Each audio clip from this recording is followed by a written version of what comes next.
This is the story of the Times of India, the world's biggest English language newspaper, starting a mass movement for political and social change in the world's largest democracy. The idea was to light a fire that we fanned and fueled over the next several months through press, internet and television advertising, coupled with all manner of public demonstrations, television content programming, news coverage, speech making and voting. It was a call for a new generation of leadership in a country of 1 billion people.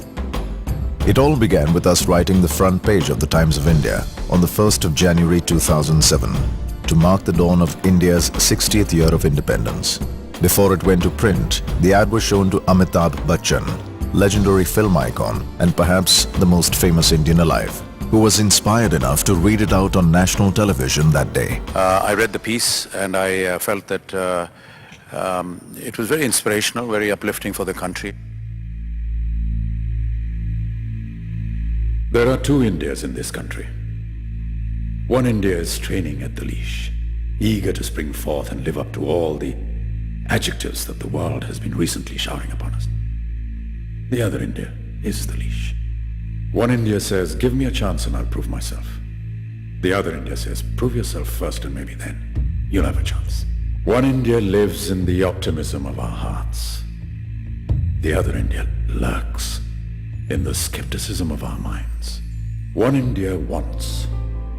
The other India hopes. One India leads. The other India follows. And quietly, while the world is not looking, a pulsating, dynamic new India is emerging. An India that no longer boycotts foreign-made goods, but buys out the companies that make them instead. History, they say, is a bad motorist. It rarely ever signals its intentions when it's taking a turn. This is that rarely ever moment. History is turning a page. For over half a century, our nation has sprung, stumbled, run, fallen, rolled over, got up and dusted herself, and cantered, sometimes lurched on. But now, in our 60th year as free nation, the ride has brought us to the edge of time's great precipice. And one India, a tiny little voice in the back of the head, is looking down at the bottom of the ravine and hesitating. The other India is looking up at the sky and saying, it's time to fly.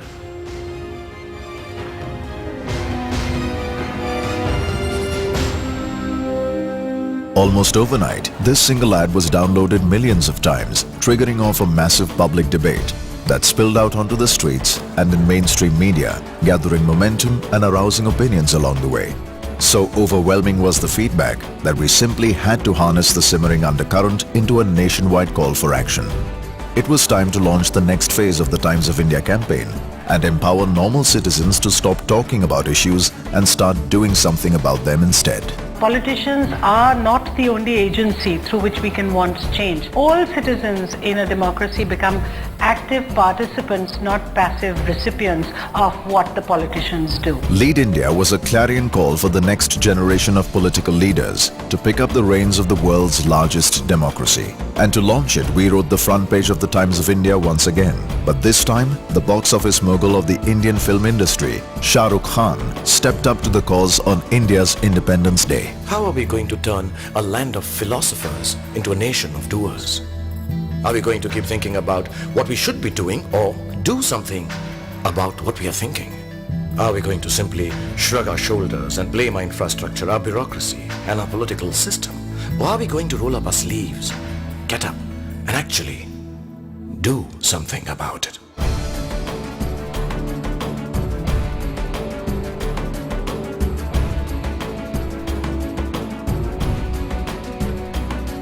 Over the next few months, the Lead India movement cascaded through the country with over 100 print ads, web registrations, outdoor and a television campaign that saw industrialists, politicians, beauty queens and poets taking the stage. More than 34,000 citizens stepped forward as future political leaders. They were filtered down to 24 and then finally to 8 through a rigorous session of interviews, debates, group discussions and eventually public voting through SMS. Doesn't matter who becomes a leader, any one of you. But if you make a difference to them, that matters. Finally, on the 2nd of October, the birth anniversary of Mahatma Gandhi, these 8 courageous Indians got ready to face the nation on a primetime reality show on national television. Star TV, the country's largest television network, now joined the Times of India and the Lead India movement. In the next 10 weeks, these 8 would fan out across the countryside tackling real citizen issues, facing the toughest grilling sessions from accomplished names in public life, and garnering support for the cause they believed in. The Times of India had placed 8 potential new leaders on the national stage. Soon the race to the finish began hotting up, and Indians across the country went to vote via SMS for a winner who would receive $100,000 to fund any public project, win a scholarship to the Kennedy School of Political Leadership, and a platform to contest the next general elections. Finally, on the 9th of February 2008, Mr. R.K. Mishra was crowned by the Times of India as the winner of the Lead India campaign. The honors were done by none other than the former President of India, Dr. APJ Abdul Kalam. I believe Lead India movement is the best movement I have come across.